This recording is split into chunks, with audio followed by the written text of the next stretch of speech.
Wow, magic. I know why my voice isn't too good. Because somebody was smoking near us. Yeah, I know. It was smoking the illegal stuff as well. Oh, really? Do you ever get that feeling you're being recorded? Oh my god, where'd that come from? How did you get there? You, the internet, are everywhere. Do you get a feeling like it's just creepy? It's just that YouTube channel. Cameras appear everywhere. There's no privacy left anymore in this world. You should stop recording yourself, you narcissist. I had nothing to do with it. You know, I didn't put that camera there. It materialised all by its lonesome self. So, what should we talk about now on camera? Are we really recording? We're really recording. I'm not sure if we're joking or serious. If you're serious, okay, So sure. I think it is that we, when we get together, just like one on one, we also constantly have really brilliant conversations. Yes. And as my thought process was that yes, Speaker's Corner is an extraordinary place to discuss reality and the meaning of life, but we do that everywhere. So cameras rolling, microphone is here, and it's doing its job that it should be doing. Sure. So how did you? So we can just have a normal conversation. So I might not even post this, and if you don't want me to post it, No, happy to post it. Go for it. If you feel, if you I don't want love to post it, random and see what happens and all that kind of what stuff. happens, The yeah. only bad thing is because the person is smoking, my voice is still rehabilitating. But if you're okay with that croaky voice, oh, let's talk about smoking. So I've just come back from Jordan, which is I think the third highest smoking rate in the world. What?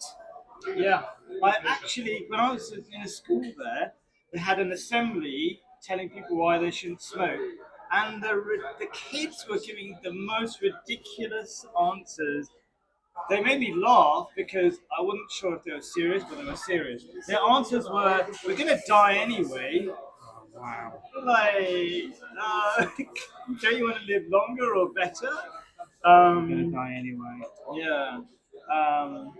And just like to, Yeah, stuff like that. That thought doesn't materialise from that child or young adult or even an adult. That is deliberately put into that person's mind that that's the way to live and that's the only way to live. I mean, I had that same thought put into my mind when I was a child as well. A teenager, actually, but not a child. About smoking? Yes, about smoking and about well, we only live today. Let's just do that. You only live once, sort of thing. Only live once sort of mentality. But on reflection, I would call that one of the most dangerous thoughts. It's like Inception. Have you seen the film Inception? Yes. Inception, the film, is so ridiculously Convoluted? convoluted that it's insane. You could do the same process just by simply having a leader of a group, not even leaders in a Donald Trump, just a leader, whoever dominates your group. They can define your reality and questioning that. It's so very hard. So I used to think that, and I used to think that smoking was cool, communicative, and a logical conclusion to any social event. But that reality is completely And false. it's the same with drinking. Drinking is like another drug which is social Another and it's drug. good and it's good because it makes people relax and stuff like that. Mhm. So, I mean, I'm not sure to what extent do you think people still smoke in this country? A lot. Do you speak to people a lot? Is it on the way out? That alcohol that you brought up, and it is a drug, so I'm going to refer to it as a drug. And when I use the word drug, I'm talking about alcohol. Yep. This drug is it's just exactly what we were just saying a moment ago. It's just normalized. Don't think about it. You're only going to live.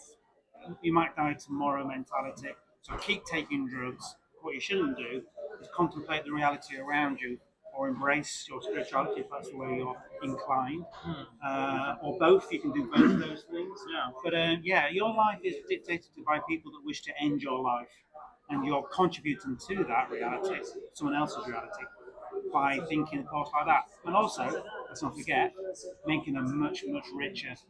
They're getting much richer for your ill health and poverty. Sure. Yeah. They're big time drug dealers. Yeah. They get other people, other shopkeepers to sell their drugs. Yeah. Yeah, because we were talking about that. Yeah. That I, corner shop or yeah, the I went off to license. yeah, I had just talking about storage days ago where I had to return 2 parcels to Amazon, and I know, don't judge me.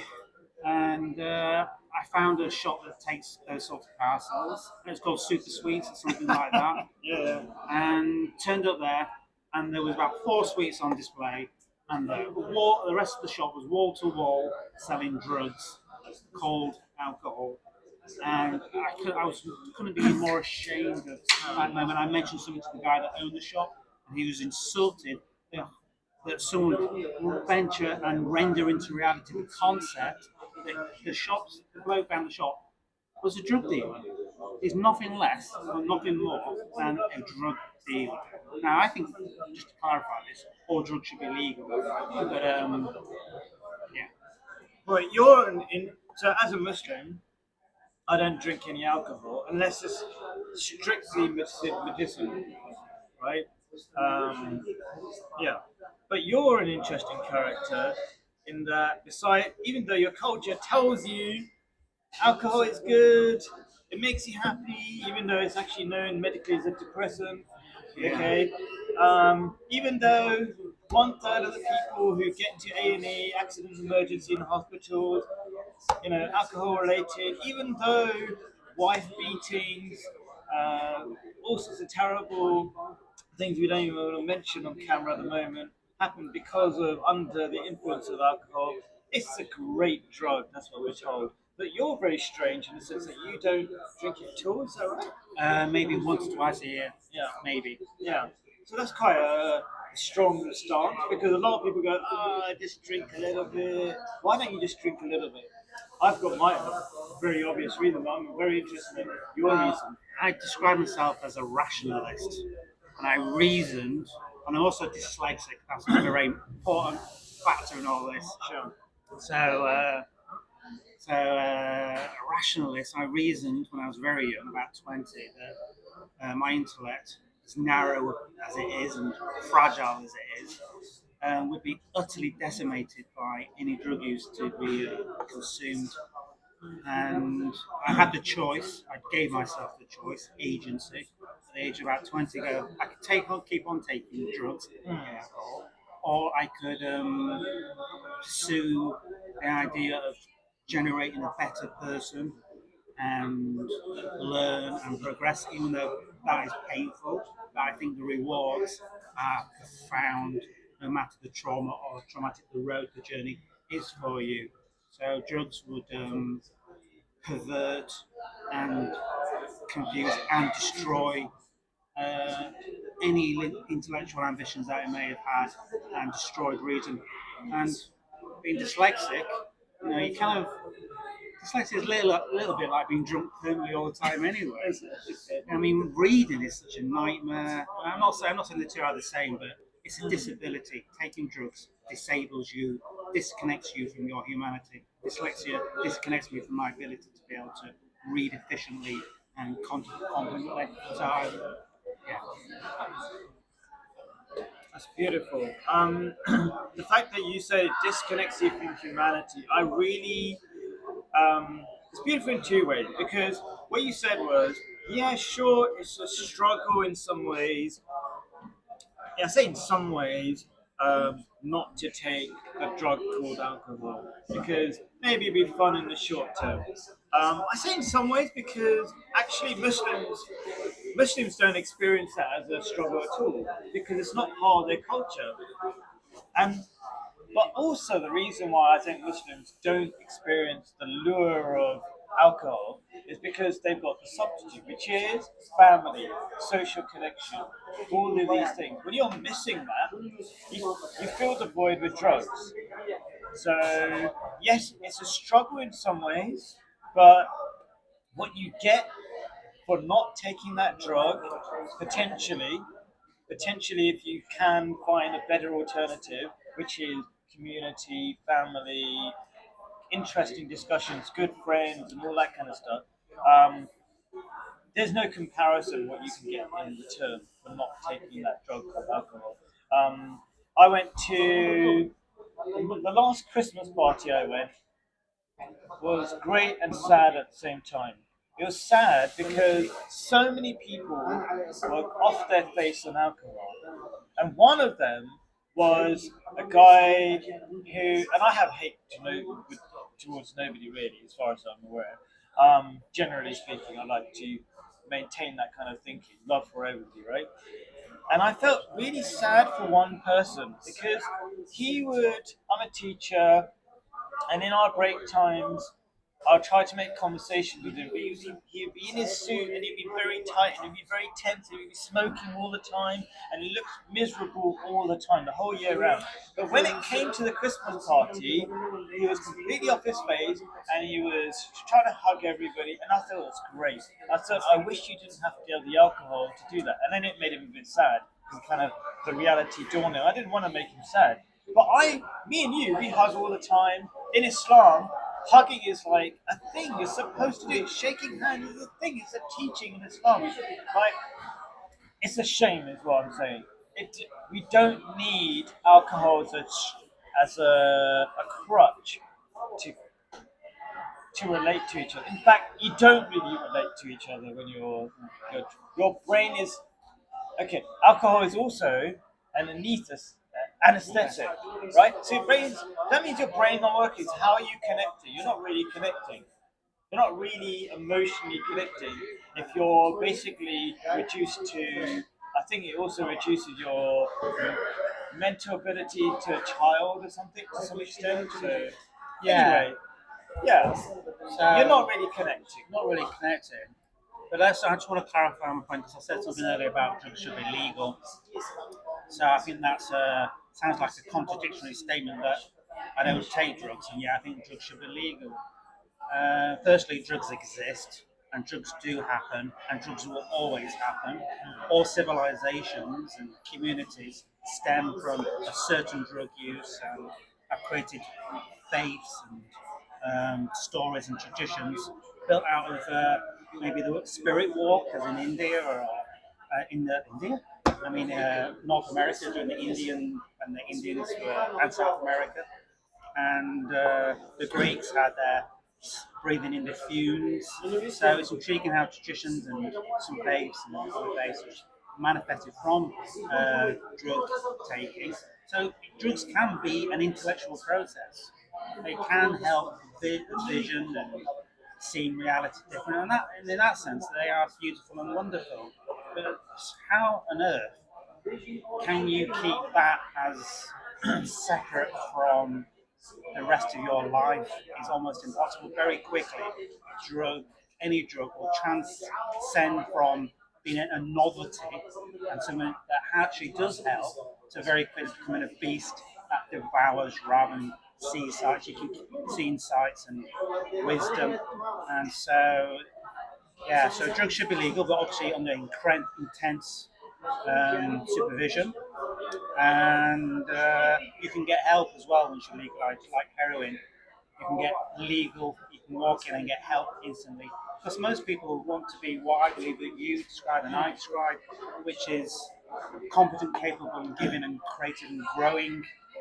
And that most people at a certain age realise drugs don't do that, but they're trapped in that vicious cycle where the beast now has taken the reins and is fully in control. Yeah. You can get help for that, and you should never feel ashamed of your past and know that you can grow. But we need community, we need government that will sponsor and understand that human beings are human and how to make those grow. Yeah. So I'm trying to remember all the interesting points you made. So one was there are some benefits to drugs, all sorts of drugs, right? And I'll tell you, and I think I mentioned this last time we met about alcohol. Well, I think it was you, that Islam teaches, yeah, there are benefits to alcohol, right? It's the religion that says don't do it, it does admit there are benefits to alcohol, but it says the the damage or I can't remember the word exactly, but the negatives of alcohol far outweigh the benefits, right? So then the question comes, really, do you want to make your life better? Do you care about society enough to make the sacrifice for that little benefit for the greater benefit? And that's where it boils down to. So that Shall we was conclude? yeah, So, sure. Yeah, not, I wasn't trying to cut you off. I know that's all right. I just going with the flow, really. Yeah. Yeah, and the last thing you said about needing community and things like that, Islam. Because I always talk about Islam because I think it's kind of so amazing. It has so many beautiful answers, and it's not even exclusive. It's like it's a religion that says, yeah, you can go to heaven even if you're an old Muslim. So that kind of thing. Just to finish, Islam is not a religion that says don't do this, don't do that, don't do that first. What it says is here are all these amazing things you can do instead. Now don't do that. It has that order that's really important. And as someone who's agnostic as well as a rationalist, I believe that human beings can manifest that great strength within themselves. Some and others need religion to help them through a very painful, and none of those realities should be denied you if you wish to choose either or another version of it. As long as you're creating a human being that's independent and has agency, and you feel that human being is rewarding not only to yourself but to the community around you, then whatever your avenue is, well, take it. And just remember that being alive is wonderful, painful, don't get me wrong, but nevertheless, the beauty that we can find in ourselves can be projected. I mean, there's always so many things that painful, but if you have meaning in your pain, that pain can actually turn into something you even enjoy. Like I enjoy waking up half groggy. Like I like the pain of like Muslims. I wake up really early in the morning. I mean, I used to wake up like I only have sometimes a couple of hours of sleep, and I'm happy with that. I enjoy it. We talked about that some point. That the pain of waking up and thinking about God, I love that pain. It sounds really strange because it's meaningful. It's just like what is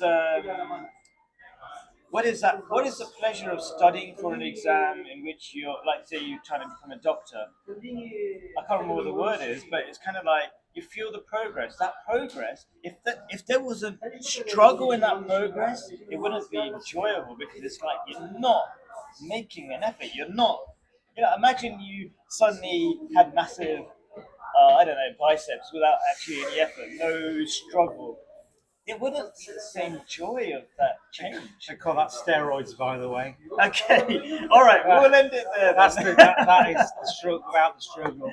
Anyway, thank you very much for that. That Well, was interesting. welcome to our little. That's how we communicate. Every time we meet up, we're talking about these topics and how we envision reality, and where we do agree and where we don't agree, and we don't try to turn those into battlegrounds Yeah. for the enjoyment of just the void. I think that's the correct description. I don't know. That seems Yeah, correct. filling the void. Yeah, whatever. Yeah, cool. Yeah. Feeding the void. I'd love to see how this video looks. It looks like a nice format.